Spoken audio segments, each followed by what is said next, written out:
이른바 드루킹 댓글 조작 사건에 가담한 혐의로 재판에 넘겨진 김경수 경남지사가 징역 2년의 실형을 확정받았습니다. 검찰은 조만간 김 지사에 대한 형 집행 절차를 밟을 예정입니다. 김 지사는 지사직과 피선거권을 모두 잃게 됐는데요. 취재기자 연결해서 자세한 내용 들어보겠습니다. 강희경 기자. 네, 대법원입니다. 자, 대법원이 오늘 오전에 김경수 지사의 여론 조작 혐의에 대해서 유죄를 최종 확정한 거죠? 네, 오늘 오전 10시 대법원이 김경수 경남지사에 대한 상고심 선고를 진행했습니다. 대법원은 김경수 경남지사의 컴퓨터 등 장애 업무방해 혐의, 즉 드루킹 일당과 공모해 댓글을 조작한 혐의에 대해 징역 2년의 실형을 선고한 원심 판결을 확정했습니다.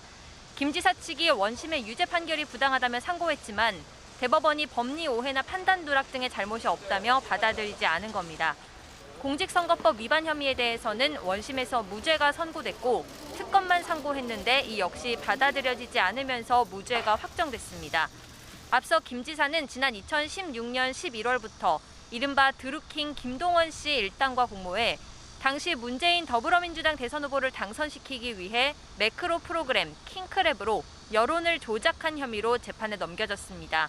또 대선 후 지방선거까지 댓글 조작을 계속하기로 하고 드루킹 김 씨 측에게 일본 센다이 총영사직을 제안한 혐의도 받습니다.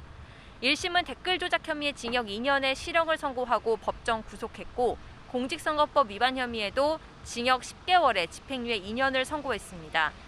2심에서는 댓글 조작 혐의는 유죄 판단이 그대로 유지됐지만 공직선거법 위반 혐의는 무죄로 뒤집혔습니다.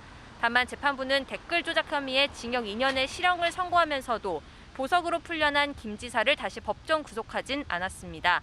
이에 따라 김 지사는 불구속 상태에서 상고심 재판을 받아왔고 지난 2018년 8월 기소된 지 3년 만에 대법원의 판단을 받았습니다.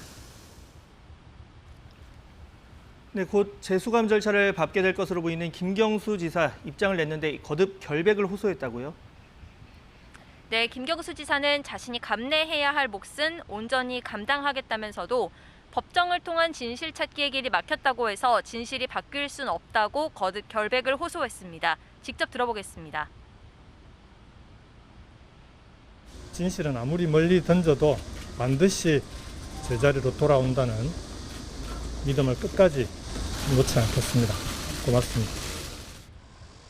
김 지사 변호인단도 선고 직후 취재진과 만나 실체적 진실을 발견해 줄 거라 믿었던 대법원의 큰 실망을 감출 수 없다며 대법원의 역사에 오점으로 남을 판결이라고 비판했습니다. 수사와 공소유지를 담당해온 허익범 특별검사는 이번 사건은 정치인의 선거 관여 행동에 대해 책임을 물은 의미가 있다고 강조했습니다.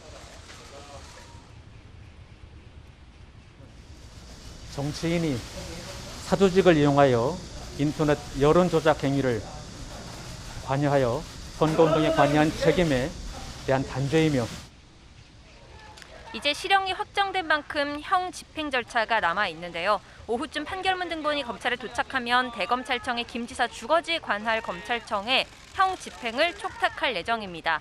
다만 기존 전례에 비춰볼 때 오늘 당장 집행이 이뤄지진 않고 2, 3일 정도 뒤에 수감될 것으로 보입니다. 형이 확정되면서 김 지사는 곧바로 지사직을 잃게 됐고 형기를 다 채운 뒤에도 5년 동안 피선거권을 박탈당하는 만큼 정치 생명에도 큰 타격이 불가피해 보입니다. 지금까지 대법원에서 YTN 강희경입니다.